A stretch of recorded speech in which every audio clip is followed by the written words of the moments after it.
നമസ്കാരം. AC through series RLC circuit എന്ന വീഡിയോയിലേക്ക് സ്വാഗതം. ഈ വീഡിയോയിൽ ഒരു സീരീസ് RLC സർക്യൂട്ടിന് അക്രോസായി ഓൾട്ടർനേറ്റീവ് വോൾട്ടേജ് അപ്ലൈ ചെയ്യുമ്പോൾ അതിലൂടെ ഫ്ലോ ചെയ്യുന്ന കറണ്ടിനെ പറ്റിയും കമ്പൗണ്ട്സിന് അക്രോസായി ഡ്രോപ്പ് ചെയ്യുന്ന വോൾട്ടേജിനെ പറ്റിയും അതിൻ്റെ ഫേസ് ഡിഫറൻസിനെ പറ്റിയും സർക്യൂട്ടിൻ്റെ ഇമ്പിഡൻസിനെ പറ്റിയും വോൾട്ടേജിൻ്റെ കറണ്ടിൻ്റെ വേവ് ഫോമിനെ പറ്റിയും പവർ ഇക്വേഷനെ പറ്റിയും പവറിൻ്റെ വേവ് ഫോമിനെ പറ്റിയും പവർ ഫാക്ടറിനെ പറ്റിയും റെസൊണൻസിനെ പറ്റിയുമാണ് എക്സ്പ്ലെയിൻ ചെയ്യുന്നത്. ഒരു സീരീസ് RLC സർക്യൂട്ട് എന്നാൽ ഒരു പ്യുവർ റെസിസ്റ്റൻസും ഒരു പ്യുവർ ഇൻഡക്റ്റൻസും ഒരു പ്യുവർ കപ്പാസിറ്റൻസും സീരീസ് ആയിട്ട് കണക്ട് ചെയ്തിരിക്കുന്നതിനാണ്. ഇതിന് അക്രോസായി ഒരു alternative voltage VM sin omega t apply ചെയ്യുമ്പോൾ സർക്യൂട്ടിലൂടെ I എമൗണ്ട് കറണ്ട് ഫ്ലോ ചെയ്യുന്നു. ഈ I എമൗണ്ട് കറണ്ട് ഈ മൂന്ന് കമ്പോണൻറ്റിനും അക്രോസായി മൂന്ന് വ്യത്യസ്തമായ വോൾട്ടേജ്, അതായത് റെസിസ്റ്റൻസിന് അക്രോസായി VR വോൾട്ടും ഇൻഡക്റ്റൻസിന് അക്രോസായി VL വോൾട്ടും കപ്പാസിറ്റൻസിന് അക്രോസായി VC വോൾട്ടും ഡ്രോപ്പ് ചെയ്യുന്നു. ഏതൊരു കമ്പോണൻറ്റിനും അക്രോസായി വരുന്ന വോൾട്ടേജ് ഡ്രോപ്പ് എന്നത് അതിലൂടെ ഫ്ലോ ചെയ്യുന്ന കറണ്ടിൻ്റെ പ്രപ്പോർഷണലാണ്. അതായത് റെസിസ്റ്റൻസിന് അക്രോസായിട്ട് voltage VR equal to I into R, അതായത് കറണ്ട് ഇൻറ്റു റെസിസ്റ്റൻസ്. അതുപോലെ ഇൻഡക്റ്റൻസിന് അക്രോസായിട്ട് വരുന്ന വോൾട്ടേജ് ഡ്രോപ്പ് VL എന്നത് ഇൻഡക്റ്റൻസിലൂടെ ഫ്ലോ ചെയ്യുന്ന കറണ്ടിൻ്റെയും അതിൻ്റെ റിയാക്റ്റൻസ് XLൻ്റെയും പ്രൊഡക്റ്റ് ആയിരിക്കും. അതായത് VL ഈക്വൽ ടു IXL. ഇവിടെ XL എന്നത് ഇൻഡക്റ്റീവ് റിയാക്റ്റൻസ്, അതിൻ്റെ വാല്യൂ ωL. അതേപോലെ കപ്പാസിറ്റൻസിന് അക്രോസായി വരുന്ന വോൾട്ടേജ് ഡ്രോപ്പ് VC എന്നത് കപ്പാസിറ്റൻസിലൂടെ ഫ്ലോ ചെയ്യുന്ന കറണ്ടിൻ്റെയും കപ്പാസിറ്റീവ് റിയാക്റ്റൻസിൻ്റെയും പ്രോഡക്റ്റാണ്. അതായത് I ഇൻറ്റു XC എന്നത് 1/ωc ആണ്. മുൻ വീഡിയോകളിൽ പറഞ്ഞിരിക്കുന്ന പ്രകാരം ഈ മൂന്ന് വ്യത്യസ്ത കമ്പൗണ്ട്സിനും അക്രോസായി ഓൾട്ടർനേറ്റീവ് വോൾട്ടേജ് അപ്ലൈ ചെയ്യുമ്പോൾ മൂന്ന് വ്യത്യസ്തമായ പ്രതികരണമാണ് റെസിസ്റ്റൻസിൽ നിന്നും ഇൻഡക്റ്റൻസിൽ നിന്നും കപ്പാസിറ്റൻസിൽ നിന്നും ലഭിക്കുന്നത്. പ്രധാനമായും ഈ കമ്പൗണ്ട്സിലൂടെ ഫ്ലോ ചെയ്യുന്ന കറണ്ടും ഈ കമ്പൗണ്ട്സിന് അക്രോസായി ഡ്രോപ്പ് ചെയ്യുന്ന വോൾട്ടേജും തമ്മിലുള്ള റിലേഷൻ വ്യത്യസ്തമായിരിക്കും. ആദ്യം റെസിസ്റ്റൻസിന് അക്രോസായി വരുന്ന വോൾട്ടേജും അതിലൂടെ ഫ്ലോ ചെയ്യുന്ന കറണ്ടും തമ്മിലുള്ള റിലേഷൻ നോക്കാം. ഒരു പ്യുവർ റെസിസ്റ്റൻസിന് അക്രോസായി ഓൾട്ടർനേറ്റീവ് വോൾട്ടേജ് അപ്ലൈ ചെയ്യുമ്പോൾ അതിലൂടെ ഫ്ലോ ചെയ്യുന്ന കറണ്ടും വോൾട്ടേജും ഒരേ ഫേസിലായിരിക്കും. അതായത് വോൾട്ടേജും കറണ്ടും തമ്മിൽ ഫേസ് ഡിഫറൻസ് 0 ആയിരിക്കും. അടുത്തതായി ഇൻഡക്റ്റൻസിലൂടെ ഫ്ലോ ചെയ്യുന്ന കറണ്ടും അതിന് അക്രോസായി ഡ്രോപ്പ് ചെയ്യുന്ന വോൾട്ടേജും തമ്മിലുള്ള ഫേസ് റിലേഷൻ നോക്കാം. മുൻ വീഡിയോകളിൽ പറഞ്ഞിരിക്കുന്ന പ്രകാരം ഇൻഡക്റ്റൻസിന് അക്രോസായി ഓൾട്ടർനേറ്റീവ് വോൾട്ടേജ് അപ്ലൈ ചെയ്യുമ്പോൾ അതിലൂടെ ഫ്ലോ ചെയ്യുന്ന കറണ്ടും അതിന് അക്രോസായി വരുന്ന വോൾട്ടേജും തമ്മിൽ 90 ഡിഗ്രി ഫേസ് ഡിഫറൻസ് ഉണ്ട്. കറണ്ടിനെ കഴിഞ്ഞും 90 ഡിഗ്രി ലീഡിംഗ് ആയിട്ടായിരിക്കും ഇതിന് അക്രോസായി ഡ്രോപ്പ് ചെയ്യുന്ന വോൾട്ടേജ് VL. നേരെ മറിച്ച് കപ്പാസിറ്റൻസിലൂടെ ഫ്ലോ ചെയ്യുന്ന കറണ്ടും അതിന് അക്രോസായി വരുന്ന വോൾട്ടേജ് VCയും തമ്മിലുള്ള റിലേഷൻ 90 ഡിഗ്രി ഫേസ് ഡിഫറൻസ് ഉണ്ട് എങ്കിലും ഇവിടെ കറണ്ട് ലീഡിംഗ് ആയിരിക്കും. ഈ മൂന്ന് കമ്പൗണ്ട്സിന് അക്രോസായി ഡ്രോപ്പ് ചെയ്യുന്ന വോൾട്ടേജുകളായ VR, VL, VC ഇവ മൂന്ന് ഡയറക്ഷനാണ്. അതായത് VR X ആക്സിസിലാണ് എങ്കിൽ VL അപ്വേർഡ് ഡയറക്ഷനിലും VC ഡൗൺവേർഡ് ഡയറക്ഷനിലുമാണ്. കിർച്ചോഫ് വോൾട്ടേജ് ലോ അനുസരിച്ച് ഈ സർക്യൂട്ടിലേക്ക് അപ്ലൈ ചെയ്തിരിക്കുന്ന വോൾട്ടേജ് Vയും ഇവിടെ ഡ്രോപ്പ് ചെയ്തിരിക്കുന്ന വോൾട്ടേജുകളായ VRും VLും VCയും തമ്മിൽ ഒരു ലീനിയർ റിലേഷൻ ആണുള്ളത്. Applied voltage V is equal to VR plus VL plus VC. പക്ഷേ ഈ മൂന്ന് വോൾട്ടേജുകളും മൂന്ന് വ്യത്യസ്ത ഡയറക്ഷനിലായതുകൊണ്ട് ഇവയുടെ റിസൾട്ടൻ്റ് വെക്റ്റർ മെത്തേഡിൽ കണ്ടുപിടിക്കേണ്ടതായിട്ടുണ്ട്. അതിനായി വോൾട്ടേജ് ട്രയാങ്കിൾ നോക്കാം. ഈ ട്രയാങ്കിളിൽ കറണ്ടിൻ്റെ അതേ ഡയറക്ഷനിലുള്ള വോൾട്ടേജായ റെസിസ്റ്റൻസിന് അക്രോസ് ആയിട്ടുള്ള വോൾട്ടേജ് VR മാർക്ക് ചെയ്തിരിക്കുന്നു. ഇതിന് പെർപെൻഡിക്കുലർ ആയിട്ട് VL മൈനസ് VC, അതായത് ഇൻഡക്റ്റൻസ് വോൾട്ടേജിൻ്റെയും കപ്പാസിറ്റൻസ് വോൾട്ടേജിൻ്റെയും ഡിഫറൻസ് മാർക്ക് ചെയ്തിരിക്കുന്നു. ഈ രണ്ട് കമ്പൗണ്ടിൻ്റെയും റിസൾട്ടൻ്റ് വോൾട്ടേജ് Vയും മാർക്ക് ചെയ്തിരിക്കുന്നു. ഇവിടെ ഇൻഡക്റ്റൻസിന് അക്രോസ് ആയിട്ടുള്ള വോൾട്ടേജ് VL കപ്പാസിറ്റീവ് വോൾട്ടേജ് VCയെ കഴിഞ്ഞും കൂടുതലാണെന്ന് അസ്യൂം ചെയ്തിരിക്കുന്നത് കൊണ്ടാണ് ഈ റിസൾട്ടൻ്റ് വെക്റ്റർ അപ്വേർഡ് ഡയറക്ഷനിൽ വരച്ചിരിക്കുന്നത്. നേരെ മറിച്ച് VC ആണ് VLനെ കഴിഞ്ഞും കൂടുതലെങ്കിൽ ഈ വെക്റ്ററിൻ്റെ ഡയറക്ഷൻ ഡൗൺവേർഡ് ഡയറക്ഷനിലായിരിക്കും. ഈ ട്രയാങ്കിളിനെ OAB എന്ന് വിളിക്കാം. ഇതിൽ OA square equal to OB square plus AB square, അതായത് V square equal to VR square plus VL minus VC the whole square. Resultant voltage V is equal to root of VR square plus VL minus VC the whole square എന്ന് എഴുതാം. ഈ relation capacitive voltage കൂടുതലാണ് എങ്കിൽ V is equal to root of VR square plus VC minus VL the whole square എന്ന് എഴുതുന്നു. Capacitive വോൾട്ടേജിൻ്റെയും inductive വോൾട്ടേജിൻ്റെയും ഡിഫറൻസിൻ്റെ സ്ക്വയർ എടുക്കുന്നതുകൊണ്ട് VL ഗ്രേറ്റർ ദാൻ VC ആയാലും VC ഗ്രേറ്റർ ദാൻ VL ആയാലും ഒരേ റിസൾട്ട് തന്നെയാണ് നമുക്ക് ലഭിക്കുന്നത്. അടുത്തതായി സീരീസ് RLC സർക്യൂട്ടിൻ്റെ ഇമ്പിഡൻസിനെ പറ്റി നോക്കാം. അതിനായി ആദ്യം RLC സർക്യൂട്ടിൻ്റെ വോൾട്ടേജ് ട്രയാങ്കിൾ നോക്കാം. VRൻ്റെയും വി എൽ മൈനസ് വി സിയുടെയും റിസൾട്ടൻ്റ് ആണ് അപ്ലൈഡ് വോൾട്ടേജായ വി. ഇവിടെ V L minus V C എന്ന് എഴുതാൻ കാരണം വി എല്ലും വി സിയും രണ്ടും ഓപ്പോസിറ്റ് ഡയറക്ഷനിലായതുകൊണ്ട് ഇതിൻ്റെ റിസൾട്ടൻ്റ് ആണ് വൈ ആക്സിസിൽ മാർക്ക് ചെയ്യുന്ന കമ്പോണൻറ്റ്. ഈ വോൾട്ടേജ് ട്രയാങ്കിളിൽ V L greater than V C എന്ന് അസ്യൂം ചെയ്തിരിക്കുന്നതുകൊണ്ട് ഇവിടെ V L minus V C എന്ന് എഴുതിയിരിക്കുന്നു. ഈ ട്രയാങ്കിൾ അനുസരിച്ച് resultant voltage V is equal to root of V R square plus V L minus V C square. ഇതിൽ voltage ഡ്രോപ്പിനെ current into resistance എന്ന മോഡിൽ എഴുതുമ്പോൾ വി ആറിനെ I into R the whole square എന്നും വി എൽ മൈനസ് വി സിനെ I into X L minus X C the whole square എന്നും എഴുതുന്നു. അതായത് വോൾട്ടേജിനെ കറണ്ട് ഇൻറ്റു റെസിസ്റ്റൻസ് എന്നും കറണ്ട് ഇൻറ്റു റിയാക്റ്റൻസ് എന്നും എഴുതുന്നു. ഇതിൽ എക്സ് എൽ എന്നാൽ ഇൻഡക്റ്റീവ് റിയാക്റ്റൻസ് ഒമേഗ എല്ലും എക്സ് സി എന്നാൽ കപ്പാസിറ്റീവ് റിയാക്റ്റൻസ് 1/ωc-യുമാണ്. ഇക്വേഷൻ നമ്പർ 3ലെ കോമൺ ഫാക്ടറായ ഐ പുറത്തേക്ക് എടുക്കുമ്പോൾ root of R square plus X L minus X C the whole square എന്ന് ലഭിക്കുന്നു. എക്സ് എൽ മൈനസ് എക്സ് സിനെ അതായത് റിയാക്റ്റൻസിൻ്റെ ഡിഫറൻസിനെ എക്സ് എന്ന് ഇൻഡിക്കേറ്റ് ചെയ്യുവാണെങ്കിൽ V is equal to I into root of R square plus S square എന്ന് എഴുതാം. ഇതിൽ നിന്നും current I is equal to V divide by root of R square plus S square എന്ന് എഴുതാം. ഇക്വേഷൻ നമ്പർ 6ൽ കറണ്ടിനെ voltage divide by impedance എന്ന ഫോമിൽ എഴുതിയിരിക്കുന്നു. അതായത് impedance Z equal to root of R square plus S square. ഇതിനെ R C സർക്യൂട്ടിൻ്റെ ഇമ്പിഡൻസ് എന്ന് വിളിക്കാം. ഈ ഇക്വേഷൻ നമ്പർ 7ൻ്റെ രണ്ട് സൈഡും സ്ക്വയർ ചെയ്യുകയാണെങ്കിൽ Z square equal to R square plus S square എന്ന് ലഭിക്കുന്നു. ഇതനുസരിച്ച് നമുക്ക് ലഭിക്കുന്ന ട്രയാങ്കിളാണ് ഇമ്പിഡൻസ് ട്രയാങ്കിൾ. അതായത് Z square equal to R square plus S square. X എന്നാൽ X L minus X C ആണ്. Difference between capacitive reactance and inductive reactance. Impedance triangle അനുസരിച്ച് impedance square equal to resistance square plus net reactance square എന്ന് എഴുതാം. Net reactance എന്നാൽ X L minus X C. Impedance ട്രയാങ്കിളിൽ നിന്നും tan phi is equal to X L minus X C divide by R എന്ന് എഴുതാം. അതായത് X divide by R that is equal to omega L minus 1/ωc divide by R. ഇതിൽ നിന്നും phase difference phi is equal to tan inverse omega L minus 1/ωc divide by R എന്ന് എഴുതാം. ഈ equation number 10നെ X C greater than X L ആണ് എങ്കിൽ theta is equal to tan inverse 1/ωc minus omega L divide by R എന്നും എഴുതാം. അടുത്തതായി series R L C സർക്യൂട്ടിലൂടെ ഫ്ലോ ചെയ്യുന്ന കറണ്ടിനെ പറ്റി നോക്കാം. സീരീസ് ആർ എൽ സി സർക്യൂട്ടിന് ക്രോസായി V is equal to V M sine omega T apply ചെയ്യുമ്പോൾ സർക്യൂട്ടിലൂടെ ഐ എമൗണ്ട് കറണ്ട് പാസ് ചെയ്യുന്നു. കറണ്ടിൻ്റെ value I is equal to I M sine omega T plus or minus 5 എന്ന് എഴുതാം. ഇവിടെ plus or minus 5 എന്ന് എഴുതാൻ കാരണം ഇവിടെ ഇൻഡക്റ്റീവ് റിയാക്റ്റൻസും കപ്പാസിറ്റീവ് റിയാക്റ്റൻസും ഓപ്പോസിറ്റാണ്. കപ്പാസിറ്റീവ് റിയാക്റ്റൻസ് ആണ് കൂടുതലെങ്കിൽ ഇവിടെ ഒമേഗ ടി പ്ലസ് 5 എന്നും ഇൻഡക്റ്റീവ് റിയാക്റ്റൻസ് ആണ് കൂടുതലെങ്കിൽ ഒമേഗ ടി മൈനസ് 5 എന്നും എഴുതാം. സർക്യൂട്ടിലൂടെ ഫ്ലോ ചെയ്യുന്ന maximum current I M is equal to V N divide by Z. Z എന്നാൽ impedance that is equal to root of R square plus omega L minus 1/ωc the whole square. മുൻ വിവരിച്ച പ്രകാരം ഒരു series R L C സർക്യൂട്ടിൽ capacitive റിയാക്റ്റൻസും inductive റിയാക്റ്റൻസും വ്യത്യസ്തമായ മാഗ്നിറ്റ്യൂഡായിരിക്കും. Inductive reactance greater than capacitive reactance ആണ് എങ്കിൽ അതായത് X L greater than X C ആണ് എങ്കിൽ സർക്യൂട്ടിലൂടെ ഫ്ലോ ചെയ്യുന്ന ഇൻഡക്റ്റീവ് കറണ്ട് ആയിരിക്കും. അതായത് I is equal to I M sine omega T minus 5. ഇത്തരം സർക്യൂട്ടുകളിൽ വി ആറും വി എൽ മൈനസ് വി സിയും തമ്മിലാണ് റിസൾട്ടൻ്റ് വോൾട്ടേജ് ക്രിയേറ്റ് ചെയ്യുന്നത്. അതായത് ഫേസർ ഡയഗ്രാം അനുസരിച്ച് വോൾട്ടേജുമായി 5 ഡിഗ്രി ലാഗിങ് ആയിട്ടായിരിക്കും സർക്യൂട്ടിലൂടെ ഫ്ലോ ചെയ്യുന്ന കറണ്ട് ഐ. ഈ lagging angle phi is equal to tan inverse omega L minus 1/ωc divide by R ആയിരിക്കും. നേരെ മറിച്ച് കപ്പാസിറ്റീവ് റിയാക്റ്റൻസ് ആണ് കൂടുതലെങ്കിൽ അതായത് X L less than X C ആണ് എങ്കിൽ സർക്യൂട്ടിലൂടെ ഫ്ലോ ചെയ്യുന്ന കറണ്ട് കപ്പാസിറ്റീവ് കറണ്ട് ആയിരിക്കും. അതായത് I is equal to I M sine omega T plus 5 leading current. ഇത്തരം സർക്യൂട്ടുകളിൽ വി ആറും വി സി മൈനസ് വി എല്ലും തമ്മിലാണ് റിസൾട്ടൻ്റ് വോൾട്ടേജ് വി ക്രിയേറ്റ് ചെയ്യുന്നത്. അതായത് ഫേസർ ഡയഗ്രാം അനുസരിച്ച് കറണ്ട് ലീഡിങ് ആയിരിക്കും. കറണ്ടും വോൾട്ടേജും തമ്മിലുള്ള phase difference phase angle phi is equal to tan inverse 1/ωc minus omega L divide by R.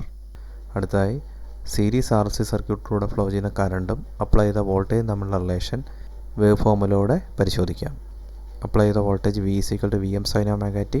സർക്യൂട്ടിലെ കമ്പൗണ്ട്സിൻ്റെ വാല്യൂസ് അനുസരിച്ച് inductive reactance X L greater than capacitive reactance X C ആണ് എങ്കിൽ നമുക്ക് ലഭിക്കുന്ന കറണ്ട് ഒരു ലാഗിങ് കറണ്ട് ആയിരിക്കും. അതായത് സീരീസ് ആർ എൽ സർക്യൂട്ടിലെ പോലെ I = IM sin ωt -5. ഇതിൻ്റെ വേവ് ഫോംസ് നോക്കാം. അതായത് applied voltage V = VM sin ωt ലഭിച്ച current I = IM sin ωt -5 തമ്മിൽ 5 ഡിഗ്രി ഫേസ് ഡിഫറൻസ് ഉണ്ടാവും. ഇത്തരം സർക്യൂട്ട് കണ്ടീഷനിൽ നമുക്ക് ലഭിക്കുന്നത് ലാഗിങ് കറണ്ട് ആയിരിക്കും. നേരെ മറിച്ച് capacitive reactance XC > inductive reactance XL ആണ് എങ്കിൽ സർക്യൂട്ടിലൂടെ ഫ്ലോ ചെയ്യുന്ന കറണ്ട് ഒരു സീരീസ് RC സർക്യൂട്ടിലെ പോലെ I = IM sin ωt +5 ആയിരിക്കും. ഇതിൻ്റെ വേവ് ഫോം നോക്കാം. അതായത് V = VM sin ωt I = IM sin ωt +5 തമ്മിൽ 5 ഡിഗ്രി ഫേസ് ഡിഫറൻസ് ഉണ്ടായിരിക്കും. ഇവിടെ കറണ്ട് ലീഡിംഗ് ആയിരിക്കും. അടുത്തതായി സീരീസ് RLC സർക്യൂട്ട് ഡ്രോപ്പ് ചെയ്യുന്ന പവറിനെ പറ്റിയും പവറിൻ്റെ വേവ് ഫോമിനെ പറ്റിയും നോക്കാം. ആദ്യം അപ്ലൈ ചെയ്ത voltage V = VM sin ωt inductive reactance XL > capacitive reactance XC ആണ് എങ്കിൽ current I = IM sin ωt -5 അതായത് lagging current. Instantaneous power P = V × I അതായത് VM sin ωt × IM sin ωt -5 that is VM IM sin ωt × sin ωt -5. ഇതിനെ simplify ചെയ്യുമ്പോൾ VM IM/2 × cos 5 - cos 2 ωt -5 എന്ന് ലഭിക്കുന്നു. ഈ power ഇക്വേഷനിലെ രണ്ടാമത്തെ കമ്പോണൻ്റായ VM IM/2 × cos 2 ωt -5 ഒരു complete cycle 0 ആയിട്ട് മാറുന്നു. അതായത് average power VM IM/2 × cos 5 എന്ന് ലഭിക്കുന്നു. ആവറേജ് പവറിനെ P = VM/√2 × IM/√2 × cos 5 എന്ന് എഴുതാം. ഇതിൽ VM/√2നെ V എന്നും IM/√2നെ I എന്നും എഴുതാം. അതായത് വോൾട്ടേജിൻ്റെയും കറണ്ടിൻ്റെയും RMS value. Therefore P = VI cos 5. അടുത്തായി വേവ് ഫോംസ് നോക്കാം. Input voltage V = VM sin ωt സർക്യൂട്ടിലൂടെ ഫ്ലോ ചെയ്യുന്ന current I = IM sin ωt -5 power VM IM/2 × cos 5 - cos 2 ωt -5. അടുത്തായി സർക്യൂട്ടിലെ കപ്പാസിറ്റീവ് റിയാക്റ്റൻസ് ഇൻഡക്റ്റീവ് റിയാക്റ്റൻസിനെ കഴിഞ്ഞും കൂടുതലാണ് എങ്കിൽ അതായത് XC > XL ആണ് എങ്കിൽ സർക്യൂട്ടിലൂടെ ഫ്ലോ ചെയ്യുന്ന കറണ്ട് ലീഡിംഗ് ആയിരിക്കും. അതായത് I = IM sin ωt +5 instantaneous power P = V × I that is VM sin ωt × IM sin ωt +5 that is VM IM sin ωt × sin ωt +5. ഇതിനെ സിംപ്ലിഫൈ ചെയ്യുമ്പോൾ VM IM/2 × cos 5 - cos 2 ωt +5 എന്ന് ലഭിക്കുന്നു. അതായത് power P = VM IM/2 × cos 5 VM IM/2 × cos 2 ωt +5. മുൻപ് വിവരിച്ച പ്രകാരം രണ്ടാമത്തെ കമ്പോണൻ്റായ VM IM/2 × cos 2 ωt +5 ഒരു കംപ്ലീറ്റ് സൈക്കിൾ 0 ആയി മാറുന്നു. അതായത് average power VM IM/2 × cos 5 ആണ്. Power P = VM/√2 × IM/√2 × cos 5 എന്ന് എഴുതാം. അതായത് RMS value of voltage × RMS value of current × cos 5. ഇനി വേവ് ഫോംസ് നോക്കാം. Input voltage V = VM sin ωt current I = IM sin ωt +5 power VM IM/2 × cos 5 - cos 2 ωt +5. ഈ രണ്ട് കണ്ടീഷൻസിനും പുറമെ inductive റിയാക്റ്റൻസും capacitive റിയാക്റ്റൻസും equal ആണ് എങ്കിൽ നമുക്ക് ലഭിക്കുന്നത് ഒരു പ്യുവർ റെസിസ്റ്റൻസിന് അക്രോസായി ഓൾട്ടർനേറ്റീവ് വോൾട്ടേജ് അപ്ലൈ ചെയ്യുമ്പോൾ നമുക്ക് ലഭിക്കുന്ന പവർ റിലേഷൻഷിപ്പ് ആയിരിക്കും. അതായത് average power P = VM IM/2 ആയിരിക്കും. അടുത്തായി സീരീസ് RC സർക്യൂട്ടിൻ്റെ പവർ ഫാക്ടറിനെ പറ്റി നോക്കാം. ഒരു സർക്യൂട്ടിലെ പവർ ഫാക്ടർ എന്നാൽ അതിലൂടെ ഫ്ലോ ചെയ്യുന്ന കറണ്ടും അപ്ലൈ ചെയ്ത വോൾട്ടേജും തമ്മിലുള്ള ഫേസ് ഡിഫറൻസിൻ്റെ കൊസൈൻ ഫംഗ്ഷനാണ്. അതായത് power factor is defined as the cosine of angle of lead or lag. ഒരു സീരീസ് RC സർക്യൂട്ടിലെ കമ്പോണൻസായ കപ്പാസിറ്റൻസിൻ്റെയും ഇൻഡക്റ്റൻസിൻ്റെയും റിയാക്റ്റൻസ് വാല്യൂ അനുസരിച്ച് സർക്യൂട്ടിലൂടെ ഫ്ലോ ചെയ്യുന്ന കറണ്ട് ലീഡിങ്ങോ ലാഗിങ്ങോ ആയി മാറാം. അതായത് inductive reactance XL = ωL capacitive reactance XC = 1/ωc. If XL > XC അതായത് ഇൻഡക്റ്റീവ് റിയാക്റ്റൻസ് > കപ്പാസിറ്റീവ് റിയാക്റ്റൻസ് ആണ് എങ്കിൽ നമുക്ക് ലഭിക്കുന്ന കറണ്ടും വോൾട്ടേജും തമ്മിലുള്ള റിലേഷൻ കറണ്ട് വോൾട്ടേജിനെ കഴിഞ്ഞ് 5 ഡിഗ്രി ലാഗിങ് ആയിരിക്കും. ഈ സന്ദർഭത്തിൽ പവർ ഫാക്ടർ cos 5 കണ്ടുപിടിക്കാനായി വോൾട്ടേജ് ട്രയാങ്കിൾ നോക്കാം. Triangle between resistance and reactance X = XL - XC. നേരെ മറിച്ച് കപ്പാസിറ്റീവ് റിയാക്റ്റൻസ് > ഇൻഡക്റ്റീവ് റിയാക്റ്റൻസ് ആണ് എങ്കിൽ സർക്യൂട്ടിലൂടെ ഫ്ലോ ചെയ്യുന്ന കറണ്ട് വോൾട്ടേജിനെ കഴിഞ്ഞും 5 ഡിഗ്രി ലീഡിംഗ് ആയിരിക്കും. ഈ അവസരത്തിലും പവർ ഫാക്ടർ കണ്ടുപിടിക്കാനായി റെസിസ്റ്റൻസ് ട്രയാങ്കിൾ നോക്കാം. അതായത് റെസിസ്റ്റൻസും net reactance X = XC - XL തമ്മിലുള്ള റിലേഷൻ. ഇതിൽ നിന്നും പവർ ഫാക്ടർ cos 5 = R/Z അതായത് cos phi equal to resistance divide by impedance. ഈ രണ്ട് കേസിലും cos phi equal to R divide by root of R square plus S square എന്ന് ലഭിക്കും. അടുത്തായി സീരീസ് ആർ എൽ സി സർക്യൂട്ടിലെ റെസൊണൻസിനെ പറ്റി നോക്കാം. റെസൊണൻസ് എന്നാൽ ഒരു സീരീസ് ആർ എൽ സി സർക്യൂട്ടിലെ നെറ്റ് റിയാക്റ്റൻസ് 0 ആകുന്ന അവസ്ഥയാണ്.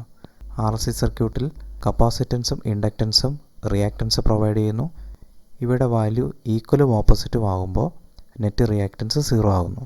റിയാക്റ്റൻസ് രണ്ടും ഫ്രീക്വൻസി ഡിപ്പെൻഡൻ്റ് ആയതുകൊണ്ട് ഏത് ഫ്രീക്വൻസിയിൽ വെച്ചാണോ റെസൊണൻസ് സംഭവിക്കുന്നത് ആ ഫ്രീക്വൻസിയെ റെസൊണൻറ്റ് ഫ്രീക്വൻസി എന്ന് പറയുന്നു. അടുത്ത റെസൊണൻസ് ഫ്രീക്വൻസി കണ്ടുപിടിക്കാം.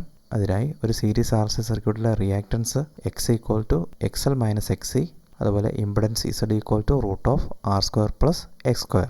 റെസൊണൻസ് സംഭവിക്കുമ്പോൾ എക്സ് ഈക്വൽ ടു 0 ആകുന്നു. X L minus X C equal to 0. So X L equal to X C. X എല്ലിൻ്റെ വാല്യൂ ഒമേഗ എല്ലും എക്സ് സിയുടെ വാല്യൂ 1 ഒമേഗ സിയുമാണ്. Therefore omega square equal to 1 L C. ഒമേഗയെ 2 F എന്ന് എഴുതാം. Resonance frequency ആയ F0, therefore 2 F0 whole square equal to 1 L C. ഇതിൽ നിന്നും resonance frequency F0 equal to 1/2 root L C എന്ന് ലഭിക്കുന്നു. അടുത്തായി ആർ സി സീരീസ് സർക്യൂട്ടിലെ റെസൊണൻസിനെ ഗ്രാഫിക്കൽ മെത്തേഡ് റെപ്രസെൻ്റ് ചെയ്യാം. അതിനായി എക്സ് ആക്സിസിൽ ഫ്രീക്വൻസിയും വൈ ആക്സിസിൽ ഇമ്പിഡൻസും കറണ്ടും മാർക്ക് ചെയ്യുന്നു. ആദ്യം ഇൻഡക്റ്റീവ് റിയാക്റ്റൻസ് നോക്കാം. ഇൻഡക്റ്റീവ് റിയാക്റ്റൻസും ഫ്രീക്വൻസിയും ലീനിയർ ആയിട്ട് റിലേറ്റ് ചെയ്തിരിക്കുന്നു. അതുപോലെ എക്സൽ വാല്യൂ എപ്പോഴും പോസിറ്റീവുമാണ്. അടുത്തായി കപ്പാസിറ്റീവ് റിയാക്റ്റൻസ് നോക്കാം. കപ്പാസിറ്റീവ് റിയാക്റ്റൻസ് നെഗറ്റീവായിട്ട് മാർക്ക് ചെയ്തിരിക്കുന്നു. ഈ റിലേഷൻ നോൺ ലീനിയറുമാണ്. റെസൊണൻസ് സംഭവിക്കുന്ന ഫ്രീക്വൻസിയിൽ എക്സലിൻ്റെയും എക്സിയുടെയും വാല്യൂ ഈക്വലും ഓപ്പോസിറ്റും ആകുന്നു. ഈ പോയിന്റിൽ സർക്യൂട്ടിൻ്റെ റിയാക്റ്റൻസ് എക്സ് മിനിമം ആയിരിക്കും, അതായത് 0 ആയിരിക്കും. ഈ ഫ്രീക്വൻസിയാണ് റെസൊണൻറ്റ് ഫ്രീക്വൻസി F0 എന്ന് വിളിക്കുന്നത്. അടുത്ത സർക്യൂട്ടിൻ്റെ ഇമ്പിഡൻസ് മാർക്ക് ചെയ്യാം. ഈ ഇമ്പിഡൻസ് കർവ് ഏറ്റവും മിനിമം എത്തുന്ന ഫ്രീക്വൻസി കൂടിയാണ് റെസൊണൻറ്റ് ഫ്രീക്വൻസി. ഈ ഇക്വേഷനിൽ നിന്ന് ഇസഡിൻ്റെ വാല്യൂ മിനിമം എത്തുന്നത് എക്സ് ഈക്വൽ ടു 0 ആകുമ്പോഴാണ്, അതായത് ഇസഡ് ഈക്വൽ ടു ആർ. അതായത് സർക്യൂട്ടിന് ഓമിക് റെസിസ്റ്റൻസ് മാത്രമുള്ള സമയത്താണ് ഇമ്പിഡൻസ് മിനിമം ആകുന്നത്. അടുത്തായി സർക്യൂട്ടിലൂടെ ഫ്ലോ ചെയ്യുന്ന കറണ്ട് നോക്കാം. ഈ കറണ്ടിൻ്റെ കർവ് റെസൊണൻസ് ഫ്രീക്വൻസിയിൽ മാക്സിമം എത്തുന്നതായിട്ട് കാണാൻ സാധിക്കുന്നു. കറണ്ടിൻ്റെ ഇക്വേഷൻ അനുസരിച്ച് റെസൊണൻസിൽ I M equal to V by Z എന്ന് എഴുതാം, അതായത് വി ബൈ ആർ. ഈ വാല്യൂവിനെയാണ് മാക്സിമം കറണ്ട് ഐ എം എന്ന് വിളിക്കുന്നത്. അടുത്തായി സീരീസ് ആർ സി സർക്യൂട്ടിൻ്റെ ഒരു പ്രോബ്ലം നോക്കാം. A 230 volt 50 Hz AC is connected across a series RLC circuit with a pure resistance 5 ohm, pure inductance 10 millihenry and a capacitance of 100 mF. Find impedance, current, power factor, phase angle between voltage and current, power consumed and voltage across the capacitor. ആദ്യം തന്നിരിക്കുന്ന data അനുസരിച്ചുള്ള circuit വരയ്ക്കാം. അതായത് series R C circuit. തന്നിരിക്കുന്ന data applied voltage V = 230 volt, frequency F = 50 Hz, resistance R = 5 ohm, inductance L = 10 millihenry, capacitance C = 100 mF. Inductive reactance XL = omega L, that is equal to 2 f into L. ഇതിനെ simplify ചെയ്യുമ്പോൾ 3.14 ohm എന്ന് ലഭിക്കുന്നു. അതുപോലെ capacitive reactance XC = 1 omega C, that is equal to 1/2 f into C. ഇതിനെ simplify ചെയ്യുമ്പോൾ 31.85 ohm എന്ന് ലഭിക്കുന്നു. അടുത്ത reactance X = the difference between XL and XC, 3.14 minus 31.85, അതായത് മൈനസ് 28.71 എന്ന് ലഭിക്കുന്നു. റിയാക്റ്റൻസ് നെഗറ്റീവ് ആണ്. സർക്യൂട്ടിൻ്റെ റിയാക്റ്റൻസ് കപ്പാസിറ്റീവ് ആണ്. അടുത്തായി impedance Z = √R² plus X², അതായത് √5² പ്ലസ് മൈനസ് 28.71 സ്ക്വയർ. ഇതിനെ സിംപ്ലിഫൈ ചെയ്യുമ്പോൾ 29.14 ohm എന്ന് ലഭിക്കുന്നു. അടുത്ത current I = V/Z, that is 230 divided by 29.14, that is 7.89 ampere. അടുത്ത power factor cos phi = R/Z, that is 5 divided by 29.14, that is equal to 0.171 leading. Circuit capacitive ആയതുകൊണ്ട് power factor leading ആയിരിക്കും. അടുത്ത phase angle phi = cos inverse of R/Z, that is cos inverse 0.171, that is equal to 80.11 degree. അടുത്തായി power consumed = VI cos phi, that is 230 into 7.89 into 0.171 equal to 310.3 watts. അവസാനത്തത് voltage across the capacitor, that is VC = I into XC, that is 7.89 into 31.85, that is 251.29 volts. Series R L C സർക്യൂട്ടിനെ പറ്റിയുള്ള ഈ video ഇഷ്ടമായെങ്കിൽ like ചെയ്യുക, ഡൗട്ടുകൾ comment ചെയ്യുക, channel subscribe ചെയ്യുക. Keep on study. Thank U.